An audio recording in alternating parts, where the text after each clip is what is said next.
Bom, saudações a todos, e estamos dando início à nossa quarta aula do nosso curso de equações diferenciais. E na nossa aula de hoje nós vamos tratar um problema fundamentalmente importante dentro do campo das equações diferenciais, que é o problema do valor inicial.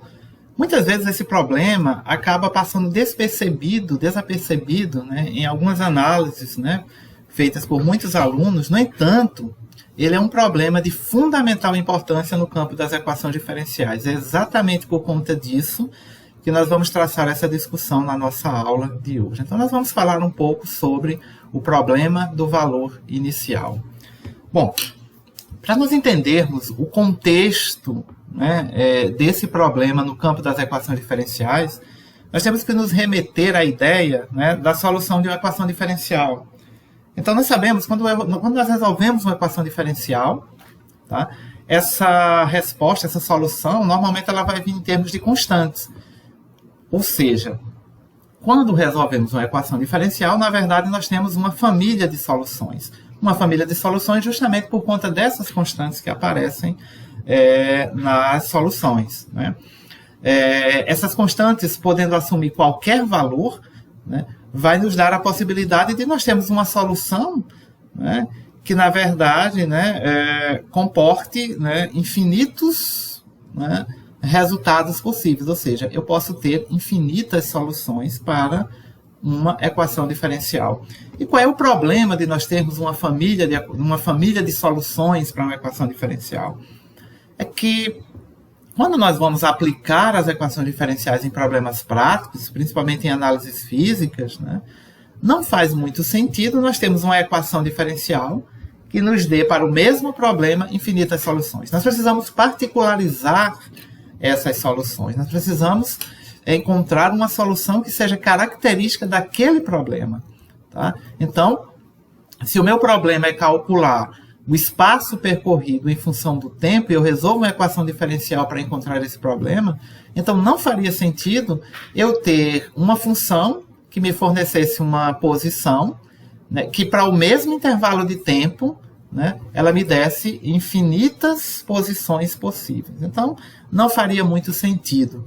Então, o problema do valor inicial, né, ele é um problema que surge exatamente com o objetivo de nós resolvermos esse problema, ou seja, determinar as constantes, né, que fazem parte da solução das equações, particularizar essas equações, essas funções a partir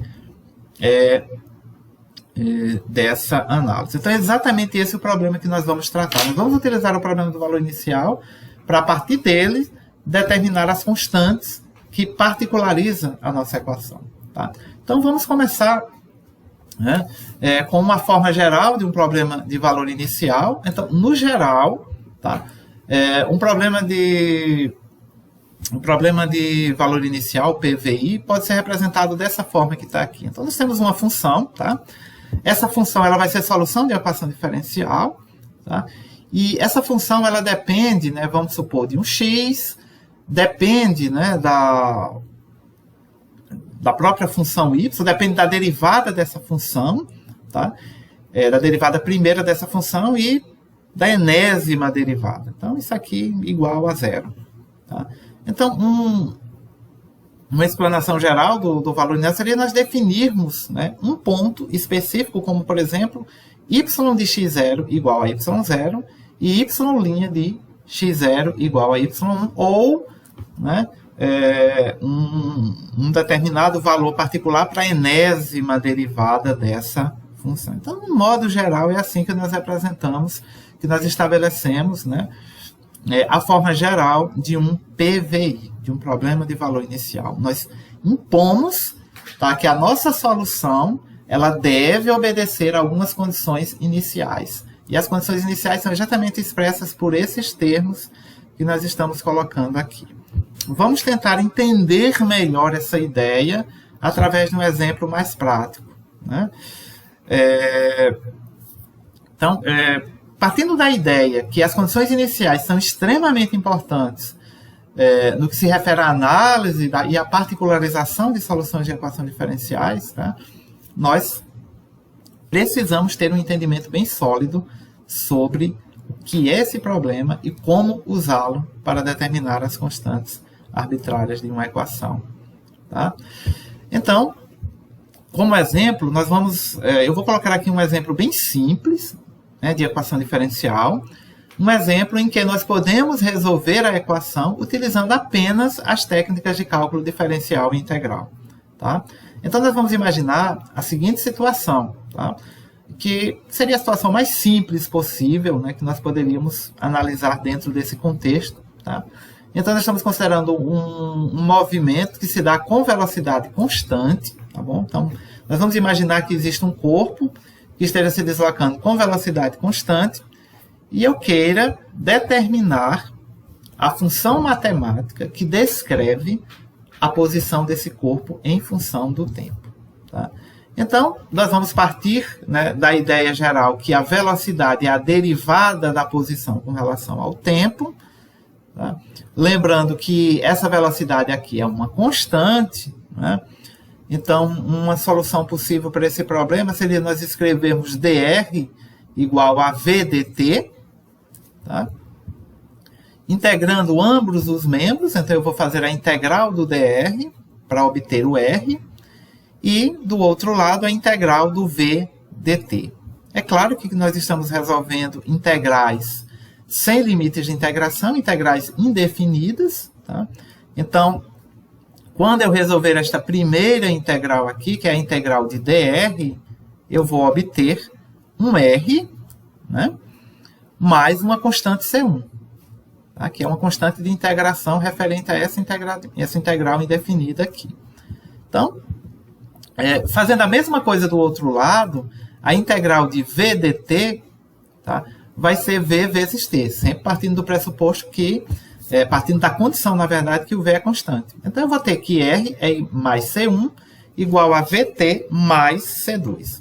Então, esse C1 é a primeira constante de integração pertinente a essa integral primeira, e esse C2 é a constante de integração pertinente à resolução desta segunda integral. Tá? Bom, isolando o R, eu vou escrever que o R vai ser igual a V vezes T, mais C2 menos C1, para ser essa constante subtraindo. Tá? Bom, então eu tenho que R igual a VT mais C1 menos C2. É claro que nós estamos assumindo que C1 é uma constante e que C2 é uma constante.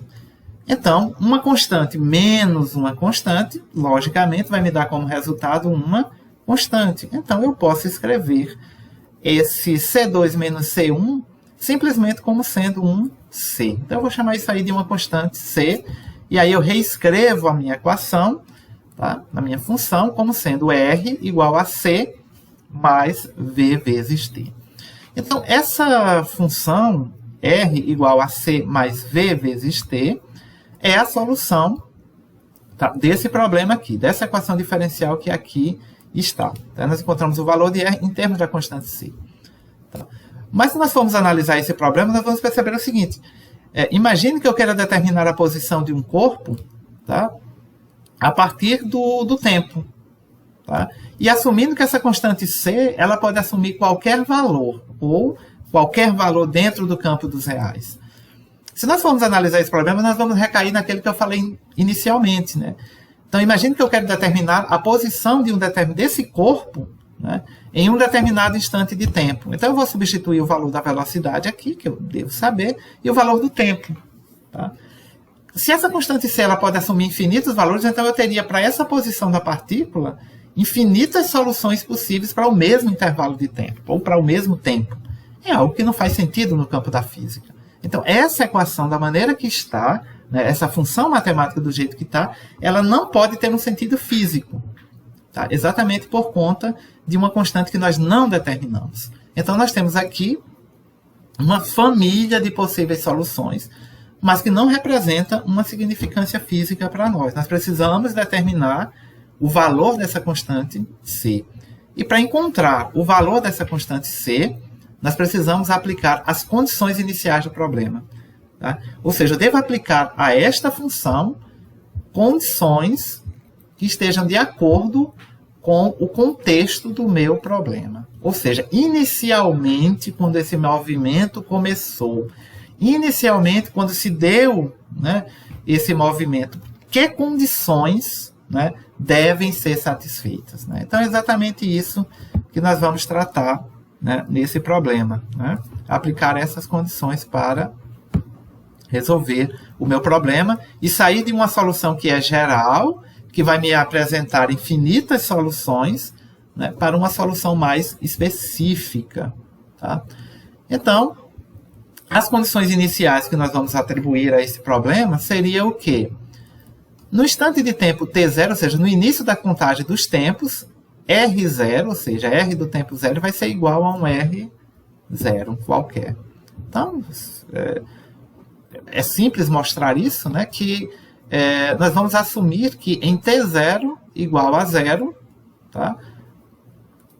O que é que vai acontecer com a nossa função? Né? Então, eu vou ter um R de 0 igual a C mais um V vezes o zero.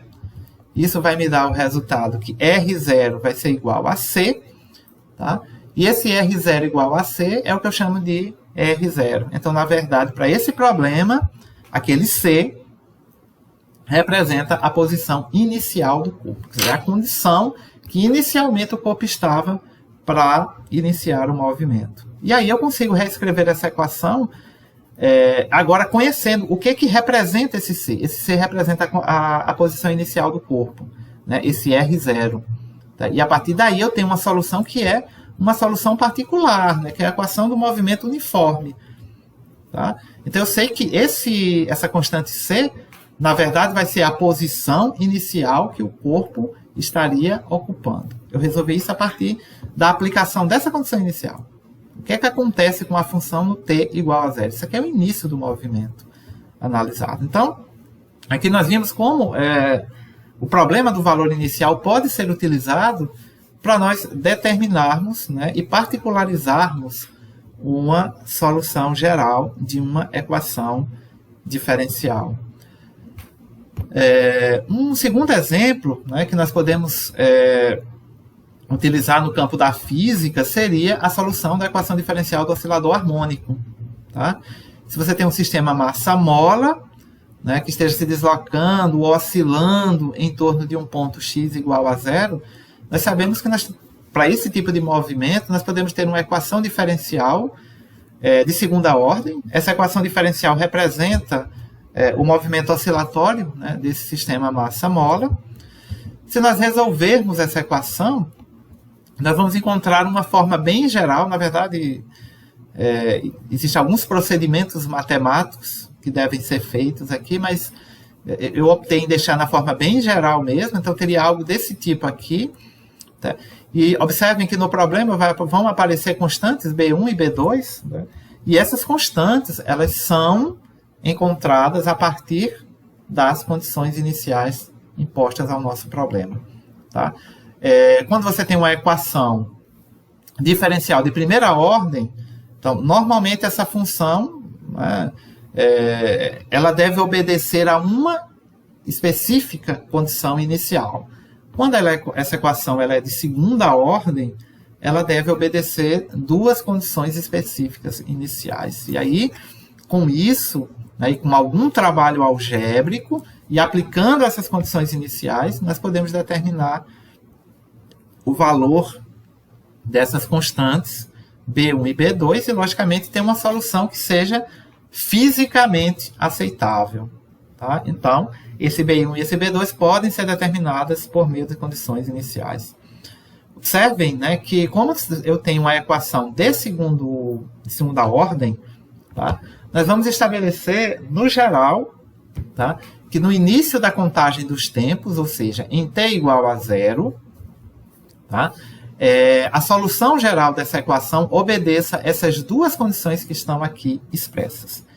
X seja igual a x0, tá, ou melhor dizendo, x de 0 seja igual a x0, tá, e v de 0 tem que ser igual a v0, ou seja, a derivada primeira, né, da posição tem que ser igual a um certo v0. Essas são as condições que nós podemos atribuir a esse problema. Tá? E aí nós conseguimos determinar as constantes e aí ter uma equação, uma função que realmente tenha uma significância física. Vamos ver aqui um exemplo para nós verificarmos melhor e refletirmos melhor sobre a ideia de um problema de valor inicial. Então, imagine que eu tenho aqui uma equação diferencial de segunda ordem. Tá? Essa equação é dada por y, duas linhas, mais y igual a zero. Tá?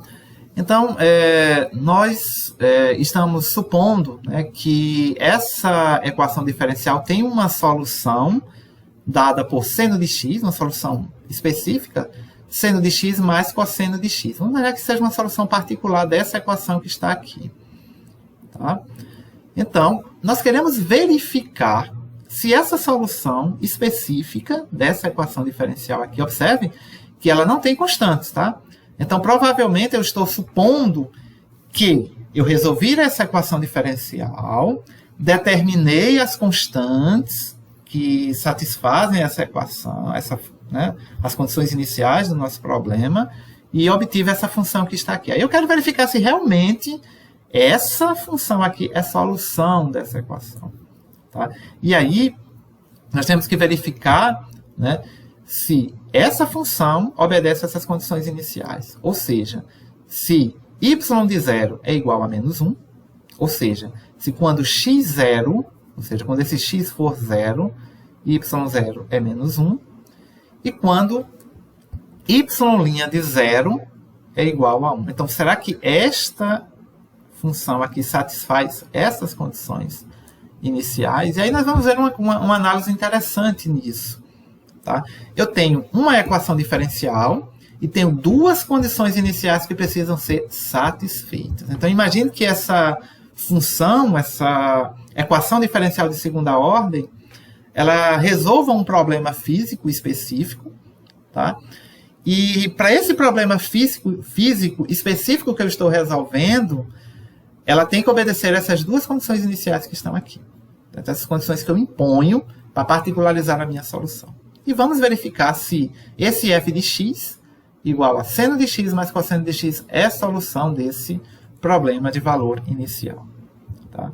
Bom, para isso, nós vamos primeiro analisar que na minha equação diferencial nós temos duas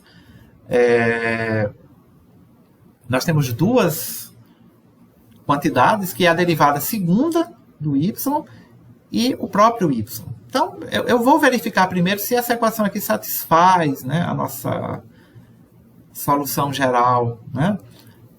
Então, a primeira coisa que eu vou fazer, eu vou calcular a derivada primeira, né, dessa função aqui. Então, eu vou calcular a derivada primeira de seno de x mais cosseno de x. E lembrando que a derivada do seno de x é o cosseno de x, enquanto que a derivada do cosseno de x é menos o seno. Então, eu vou ter que derivada do seno é o cosseno, derivada do cosseno é menos o seno. Isto que está aqui é a derivada primeira da minha função, é o y'. Tá? Cosseno de x menos seno de x, que é a derivada primeira, eu vou a partir dele encontrar a derivada segunda, derivando novamente essa função. Então, nós vamos lembrar que a derivada do cosseno é menos o seno, e a derivada de menos o seno de x, logicamente, vai ser o menos cosseno de x. Então, eu vou ter essa equação aqui. Então, aqui é a derivada segunda da função. Né? Estamos, lógico, analisando que essa função particular, né, já teria suas constantes determinadas. E aí, nós vamos verificar o seguinte, né? Se eu substituir o y duas linhas pelo y', né, nós vamos ter o seguinte. A derivada segunda da função é menos seno de x menos cosseno de x, mais o y, seno de x mais cosseno de x.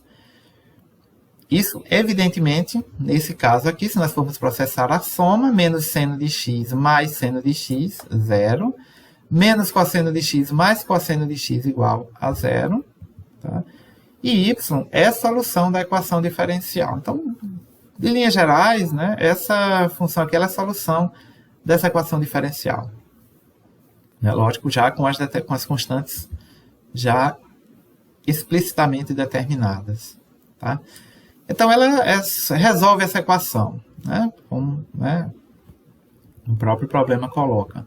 Mas aí nós precisamos verificar se essa solução ela é realmente uma solução particular dessa equação para essas duas condições que foram colocadas aqui. Ou seja, será que seno de x mais cosseno de x é solução dessa equação diferencial para, né, essas duas condições iniciais que nós colocamos no problema? Então, o que é que nós vamos fazer? Nós vamos aplicar essa condição inicial. Nós vamos fazer y de zero. E v, ou seja, y de zero vai ser igual a menos 1. Então, as condições iniciais que nós temos aqui é que y de zero seja igual a menos 1 e que y' de zero seja igual a 1. Né? Então, com isso,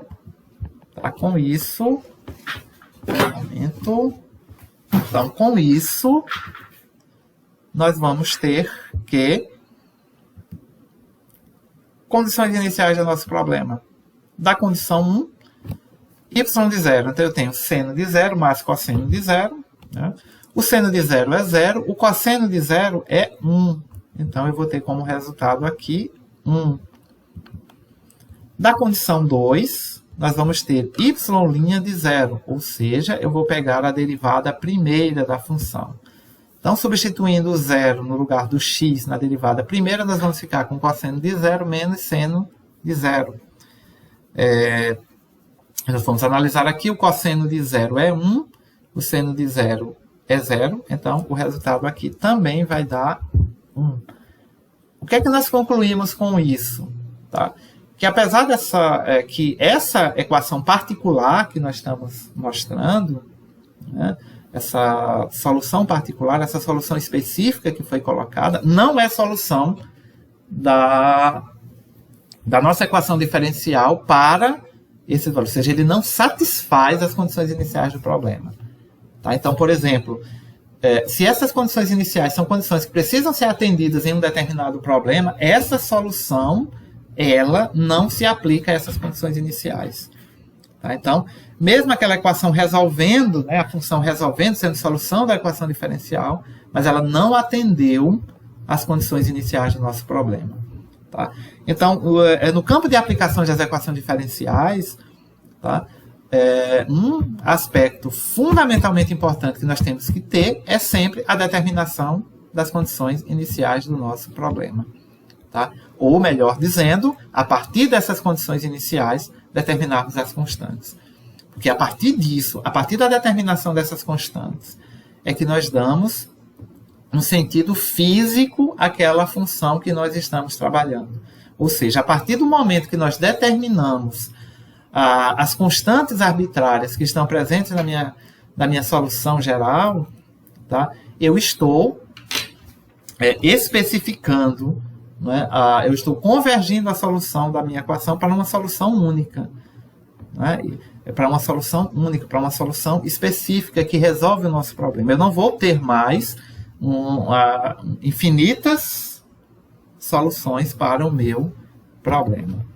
Então, no campo de todas as análises dentro das equações diferenciais, o nosso olhar para o problema de valor inicial precisa ser bem específico, né? Porque é um tema extremamente importante. Tá? E no campo das aplicações ele surge muito. E essa aula de hoje, né, ela tinha como objetivo exatamente mostrar a importância de nós olharmos para os problemas de valor inicial com uma grande significância, né? E entendendo que analisar as condições iniciais que definem um determinado problema que eu estou analisando é fundamental para eu desenvolver o meu modelo. Tá? Então, o meu modelo sempre vai ter que satisfazer, né, o meu modelo que eu vou aplicar para explicar uma situação física, para explicar um processo físico, precisa atender determinadas condições iniciais, e eu preciso conhecer essas condições iniciais para que eu possa, na solução da minha equação diferencial, conseguir determinar essas constantes arbitrárias. Então, eu espero que tenha ficado claro, e até o nosso próximo encontro.